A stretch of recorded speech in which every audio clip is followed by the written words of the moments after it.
Patuloy silang umiibig sa kanilang kaligtasan. Patuloy silang nagpapahalaga at umiibig sa Panginoon. Amen? So sila po yung tatanggap ng pagpapala. Sila po yung dumadanas ng pagsubok na pagkatapos ng pagsubok ay pagpapalain ng mahal na Panginoon. Dahil sila, sabi ng ating nabasa, ay umiibig sa Diyos. Umiibig sa kanilang kaligtasan. So sa kanila nakalaan yung sinasabing pagkatapos ng trials, blessing naman ang darating sa buhay. Pero kung kapag tayo sinusubok, nandun yung ating pagrereklamo, wala yung pagpapasalamat natin sa Diyos, nawawala yung pag-ibig natin sa Panginoon, huwag kang umasa na pagkatapos ng trials ay pagpapalain ka. So ibig sabihin pala mga kapatid, habang tayo may trials, lalo nating ibigin ang ating dakilang Diyos. Lalo natin paglingkuran ang ating pinakamamahal na Panginoon. Dahil yan ang sinabi ng ating nabasa, napakalinaw mga minamahal. Sila na nagsisiibig sa Diyos sa kabila ng trials, sila po yung pagpapalain ng ating pinakamamahal na Panginoon. So bakit nga ba tayo sinusubok mga kapatid? Sabi ng Exodo mga minamahal, Kabanatang 16, talatang 4. In the book of Exodus, chapter 16, verse 4, Then said the Lord unto Moses, Behold, I will rain bread from heaven for you, and the people shall go out and gather a certain rate every day, that I may prove them, whether they will walk in my law or no. Ang ikalawang aklat ni Moses na karaniwang pinangalang Exodus, Kabanatang 16, talatang 4. Na magkagayoy sinabi ng Panginoon kay Moses, Narito, kayo'y aking pauulanan ng pagkain mula sa langit, at lalabasin at pupulutin ng bayan araw-araw ang bahagi sa bawat araw, upang aking masubok sila, kung sila'y lalakad ng gayon sa aking kautusan o hindi. Amen. Amen. Ang Israel, mga minamahal, nung ilabas ni Moises ng kapangyarihan ng Diyos sa pamamagitan po ni Moises, ang bayan mula sa Ehipto, doon sa ilang habang sila'y naglalakbay, yung mga tao naging mareklamo sa Diyos. Sabi nga ng mga Israelita, Moises, inalis mo kami sa Egypt. Dinala mo kami dito sa ilang, mamamatay kami dito sa gutom. Sa Egypt, maraming pagkain, kahit marami kaming ginagawa doon, kahit napakahirap ng trabaho doon, ang dami namang pagkain. Dito sa disyerto, dinala mo kami para mamatay sa gutom. Pero si Moises ay kinausap niya ang Diyos. At ang sabi ng ating mahal na Panginoon, Moises, magbibigay ako ng saganang pagkain. Pero mga minamahal, hindi po yung darating na lamang sa hapagkainan ng mga Israelita. Hindi, mga minamahal. Ang sabi dyan, mga minamahal, araw-araw ang bahagi sa bawat araw upang aking masubok sila. Basahin ko nga sa simula. Nang magkagayon sinabi ng Panginoon kay Moises, narito, kayo'y aking pauulanan ng pagkain. Sipin nyo mga minamahal, uulan ng pagkain. Grabing pagkain yan. Hindi ka na maghahanap buhay. Hindi ka na magpapagal. Uulan ang pagpapala ng ating dakilang Diyos mula sa langit at lalabasin at pupulutin ang bayan araw-araw. Yun lang, mga kapatid. Kailangan lumabas ang bayan. Kung naulan, kung masikat ang araw, kung nag-i-snow, kailangan ang bayan lalabas. Kailangan pulutin nila. Araw-araw lalabas sila, araw-araw pupulutin nila yung pagkain. Ano ang layunin? Pwede naman nga na lumitaw at lumabas na lang yung pagkain sa loob ng tolda ng bayan. Bakit kailangan pa kahit masungit ang panahon, lalabas pa sila para pulutin yung pagkain? Ang sabi dyan, mga minamahal, kung sila'y lalakad ng ayon sa aking kautusan o hindi, ibig sabihin, para makita ng Diyos kung sila'y susunod. Amen? So yun yung layunin, mga minamahal, kung bakit tayo sinusubok. Para makita ng ating mahal na Panginoon, hindi lang para pagpalain para makita ng ating dakilang Diyos kung tayo'y susunod sa ating mahal na Panginoon. Doon makikita ng ating dakilang Diyos.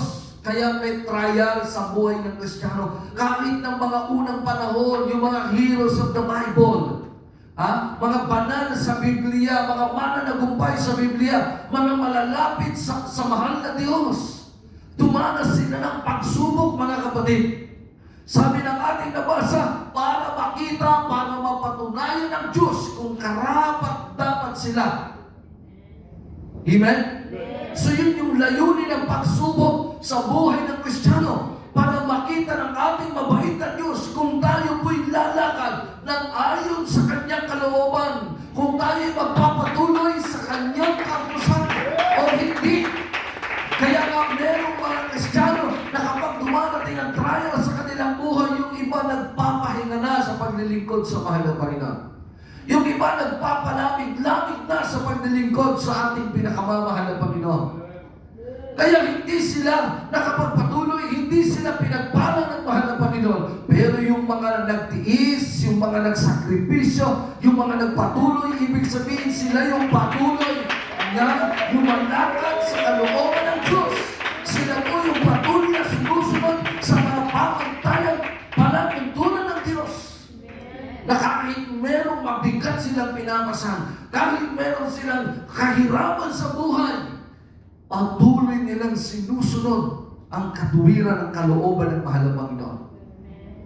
So yun yung layunin, mga minamahal. Kaya tayo ay dinaratan ng trial sa buhay para makita ng mahal na Panginoon kung talagang susunod tayo, kung talagang lalaban tayo, mga minamahal, paglalaban natin ang ating pananampalataya. Meron tayong mga kapatiran choir member, mga minamahal, sa dako ng Cavite. Pumapasok sila sa isang malaking university. Mga minamahal, araw-araw hinaharang sila ng security guard. Ayaw na silang papasukin, mga minamahal, doon sa paaralan. Dahil sila'y ayaw magpantalon. Ang uniform, mga minamahal, pantalon. Ang ginagawa nila, mga minamahal, sila'y nanalangin, nag-ayuno, patuloy silang pumupunta sa eskwelahan, mga minamahal. Kahit hinaharang sila, pinagpapawalan, sila hindi nagpapaharang, hindi nagpabawal, lalo tigit, hindi sila tumigil sa pagsunod sa kalooban ng ating mahal na Panginoon. In short story, mga minamahal, pati yung ibang mga mananampalataya sa ibang gawain, pinayagan magpalda. Dahil nakita nila yung paninindigan ng mga anak ng Diyos, taga Jesus Miracle Crusade. Nakuha nila sa panalangin. Nakita ng ating mahal na Panginoon, mga minamahal, kung gaano sila katapat sa pagsunod sa kalooban ng mahal na Panginoon. Isipin ng buong university, ang kalaban nila, mga minamahal. Lahat po ng mga mag-aaral doon, iilan lamang ang hindi sumusunod. Natuwa yung ibang congregation, yung ilang ibang member ng ibang congregation dahil sa paninindigan ng taga Jesus Miracle Crusade. So pinagpala sila, mga minamahal. Alam niyo, mga kapatid, doon sa eskwelahan na yun, doon sila nag-graduate, at ngayon doon sila may mga trabaho sa paaralan na yun, mga minamahal, sa university na yun. Doon sila pinagpala ng trabaho, mga minamahal. Nagpapatuloy silang maglingkod, nagpapagamit sa gawain ng mahal na Panginoon, na silang maayos na trabaho dahil sila'y sumunod sa kalooban ng mahal na Panginoon. Sa gitna ng pagsubok na yan, mga minamahal, hindi sila natilang, pinanindigan at ipinaglaban nila ang kanilang pananampalataya. So nalugod ang ating mabait na Diyos. Sinusukat pala ng ating mahal na Panginoon kung hanggang saan tayo'y susunod, kung paano natin ipaglalaban ang ating pananampalataya, kung paano natin titindigan ang paglilingkod natin, na hindi ba ni mga minamahal na tayo makalabag sa nais ng tao, huwag lang sa nais ng Diyos.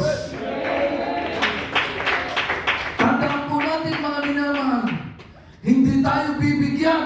Yun yung lagi nating naririnig binabasa sa Biblia. Hindi tayo bibigyan, paghihintulutan ng Diyos ng pagsubok na hindi po natin makakayanan. Kaya nang hindi makayanan, mga minamahal, dahil ayaw nilang manindigan at ayaw nilang sumunod sa kalooban ng Diyos. Pero kapag ang Kristiyano naninindigan at ang sumunod sa kalooban ng mahal na Panginoon, ang trials na yan ay gagawing blessing ng ating pinakamamahal na Panginoon. Basta din natin, mga minamahal, unang Korinto 10:13. The first epistle of Paul to the Corinthians, chapter 10, verse 13. There hath no temptation taken you, but such as is common to man, but God is faithful, who will not suffer you to be tempted above that ye are able, but will with the temptation also make a way to escape, that ye may be able to bear it. Unang Korinto Kapitulo 10, versikulo 13. Hindi dumating sa inyo ang anumang tukso, kundi yaong matitiis ng tao. Datapwat tapat ang Diyos, na hindi niya itutulot na kayo'y tuksuhin ng higit sa inyong makakaya. Kundi kalakip din ng tukso ay gagawin naman ang paraan ng pag-ilag upang ito'y inyong matiis. Amen. Amen. Hindi, mga minamahal, hindi darating sa atin ang pagsubok kung hindi natin makakayanan. Ibig sabihin, hindi ipapahintulot ng Diyos. Ang pagsubok ay dumating sa buhay natin kung hindi natin makakayanan. Datapwat ang sabi diyan, datapwat tapat ang Diyos na hindi niya itutulot na kayo'y tuksuhin ng higit kaysa inyong makakaya. Hindi niya papahintulutan yan, mga minamahal. Kung hindi natin kaya, hindi ibibigay yan ng mahal na Panginoon. Binigay sa atin dahil kaya natin.